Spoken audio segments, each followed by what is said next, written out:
안녕하세요. 교육의 진심인 아빠 원어드림입니다. 이번 영상에서는 여러분 말레이시아 조기 유학 때문에 이제 건너오시려고 할 때 이곳의 말레이시아의 생활 물가는 과연 어떨까 많이들 궁금해 하세요.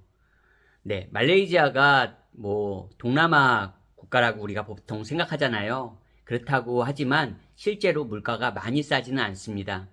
근데 제가 이 말씀은 한번 드리고 싶어요. 저도 뭐 영국 유학 생활도 하고 캐나다에서 이민 생활도 하고 말레이시아 생활도 해보고 했지만 여러분 이제 뭐 자녀 조기 유학이라도 실제 부모님이 같이 뭐 한 분이라도 동행하신다면 그거는 가족 생활이 되는 거잖아요. 하지만 그런 생활비를 너무 딱딱딱딱딱딱 계산하시면 굉장히 도움이 될 것 같죠? 실제로 그렇지 않습니다. 해외 생활 하다 보면 그렇지 않아요. 제가 한번 이야기를 해볼게요. 예를 들어서 말레이시아는 1년 내내 20도에 30도 사이기 때문에 실내에서 만약에 더위를 못 견디시는 분들은 계속 에어컨을 트셔야 돼요. 저희 가족 중에서도 저는 개인적으로 에어컨을 굉장히 싫어하지만 에어컨을 없으면 생활이 안 되는 가족이 있습니다. 그러면 제가 어떻게 보면은 정말 개인차가 심한 거예요. 예를 들어서 계속 에어컨을 틀어야 되는 경우가 있습니다. 말씀드렸지만 저희 가족 중에서도 어떤 방에서는 계속 에어컨을 틀어야 됩니다. 예. 그리고 또 저 같은 경우는 선풍기조차도 필요가 없습니다. 뭐 동남아에 특화된 사람인지 모르겠지만 어쨌든 여러분 그렇게 다르다는 겁니다. 그리고 에어컨을 틀더라도 한국에서 그렇게 에어컨을 트는 것처럼 전기세가 그렇게 크지는 않습니다. 적어도 정말 뭐 상가에서 그렇게 하는 게 아니라면 상업용이 아니라면 가정주택에서는 에어컨을 그래도 날씨가 더우니까 많이 틀 경우에도 그렇게 뭐 전기세 폭탄까지 한국식으로 생각해서 예전에 제 동료 외국인이 미국인이었는데 그냥 항상 집에서 나오면서도 에어컨을 켜놨던 거예요. 미국에서 살던 스타일대로. 실제로 100만 원이 넘게 전기세가 나온 적도 있거든요. 한국에서도. 좀 극단적인 경우지만 여러분 정말로 개인차입니다. 그렇기 때문에 기본적으로 말레이시아 물가는 뭐다? 한국의 한 70%, 80% 생각하시면 됩니다. 그렇지만 만약에 말레이시아에서도 한국 스타일의 생활을 고집하시고 나는 장도 꼭 한국 마트에서만 봐야 되고 한국 것만 써야 돼. 그리고 나는 외식도 로컬 그냥 보통 우리가 말하는 김밥 천국 수준의 그런 식당들이 아닌 나는 꼭 쇼핑몰 안에 있는 곳에서만 그런 우리가 알고 있는 그런 푸드코트에서만 나는 식사를 해야 되는 사람이야. 그렇다면 조금 더 비용이 드는 거예요. 그리고 나는 외식을 많이 해야 돼. 근데 외식도 말씀드렸듯이 나는 그런 푸드코트 밑으로는 절대 외식 못하는 사람이야. 그러면 여러분 적어도 한국하고 별반 다른 게 없어요. 예, 다른 게 없습니다. 물론 푸드코트 기준으로 해도 한국보다는 조금 싸요. 말씀드렸듯이 한 80%, 뭐 지역에 따라 약간 다를 수 있지만 뭐 7, 80% 합니다. 그렇다고 해도 말레이시아에선 내가 외식을 많이 하면 한국에서 뭐 특별히 직장 생활이나 진짜 밖에서 계속 생활하시는 분들 아니고 하루 한 끼 정도는 집밥을 먹잖아요. 만약에 말레이시아에선 그거조차 안 한다면 아무래도 생활비가 그렇게 적지 않은 겁니다.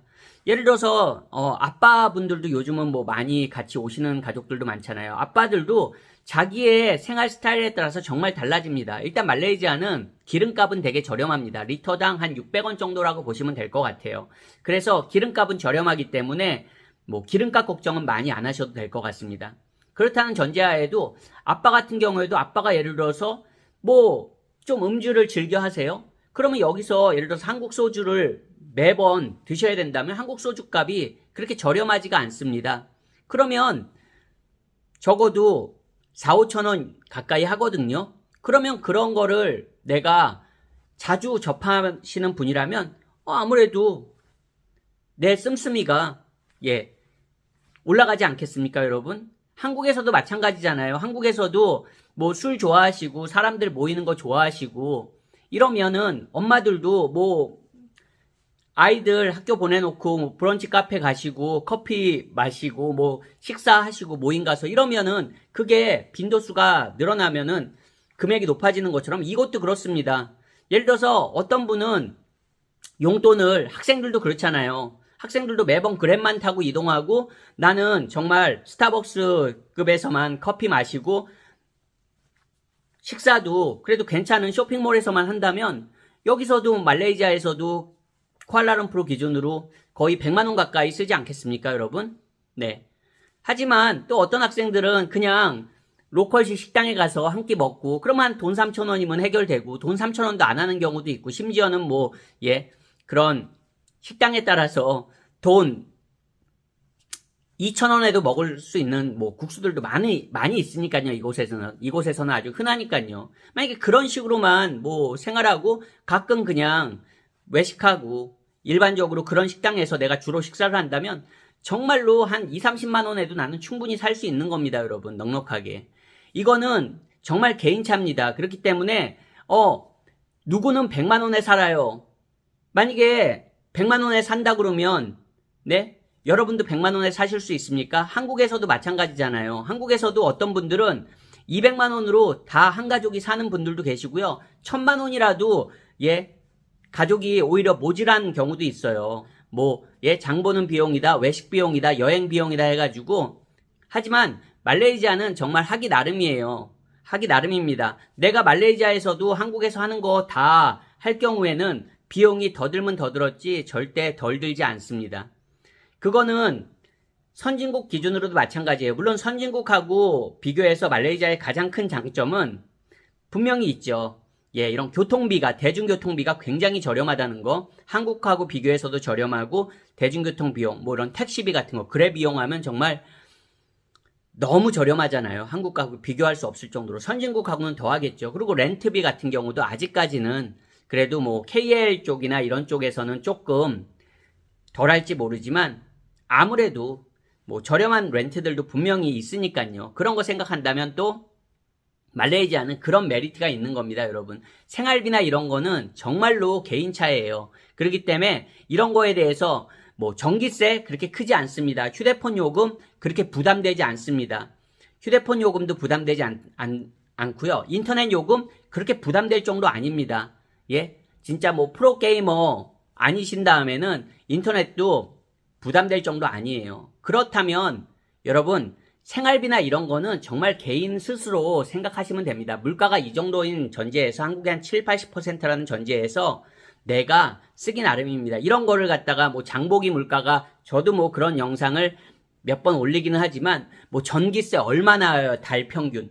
여러분 가정에 그거 안 나옵니다, 여러분. 정말 달라요. 그리고 학비 정말 천차만별입니다, 학교도. 네. 정말 저렴한 학교부터 시작해서 제주도 국제학교보다 그 정도에 상응하는 그런 고가의 국제학교들도 있어요. 학교의 디파짓 다 다릅니다, 여러분. 그리고 지역에 따라서 그 비자도 대부분 자기가 신청할 수 있는 지역보다는 울며 겨자 먹기로 에이전트를 활용해야 되는 경우들이 대부분 있어요. 그리고 디파짓도 요구하고 해서 정말로 지역마다 그리고 학교마다 정말로 다릅니다. 그렇기 때문에 이거를 갖다가 나한테 딱 맞게 적용시키는 거는 진짜 한 달 전에 아이를 똑같은 학교에 보냈고 똑같은 가족이고 똑같은 지역이고 똑같은 단지다. 그리고 생활 패턴이 똑같다. 이렇게 완전히 복제 우리가 말하는 클론이라고 하죠. 그렇지 않고서는 여러분 그냥 참고만 하시면 좋을 것 같습니다. 이런 거를 갖다가 아무리 그런 거 저도 해외 생활 적지 않게 했지만 그런 거 너무 따지시는 분들 치고 그렇게 만족도 있는 생활 하시는 분들 없어요, 여러분. 한국에서도 생각해 보세요. 내가 장 볼 때 1,000원 단위까지 생각해서 살면은 부자가 아니라도 모르겠습니다. 그거는 사람의 생활 패턴이겠지만 그러면 저는 피곤해서 힘들 것 같습니다. 여러분 생각은 어떠신가요? 조금 내가 절약하고 이런 거는 괜찮습니다. 하지만 요게 전기세 얼마, 인터넷 요금 얼마, 휴대폰 요금 얼마, 렌트비 얼마 딱딱딱딱딱딱 그런 거 한국 분들 그렇게 딱딱딱딱 끊어지는 거 되게 좋아하세요. 되게 좋아하십니다. 하지만 여러분 그거 실제 여러분의 딱 적용되지 않습니다. 그냥 큰 틀에서 생각하시고 그리고 환율의 변동도 가장 크잖아요. 해외 생활하다 보면. 그런 거 생각하시고 조금 그냥 예산을 내가 100만 원이라면 한 120만 원, 130만 원 조금 여유롭게 생각하시고 내가 200만 원을 생각한다면 한 220, 230 조금 여유롭게 생각하시고 오셔서 그냥 내가 현지에서 조금 이런 노하우들을 갖춰가지고 알뜰하게 생활하는 거를 저는 추천드립니다. 너무 그런 거에 이렇게 어떻게 보면 집착이라는 표현은 좀 그렇지만 그런 거에 너무 관심이 많으시거든요. 그런 거 잘 아신다고 현지 생활에 어떤 플러스가 되거나 그런 거 없습니다, 여러분. 참고하시고요. 오늘 영상도 시청해주셔서 감사합니다. 안녕히 계세요.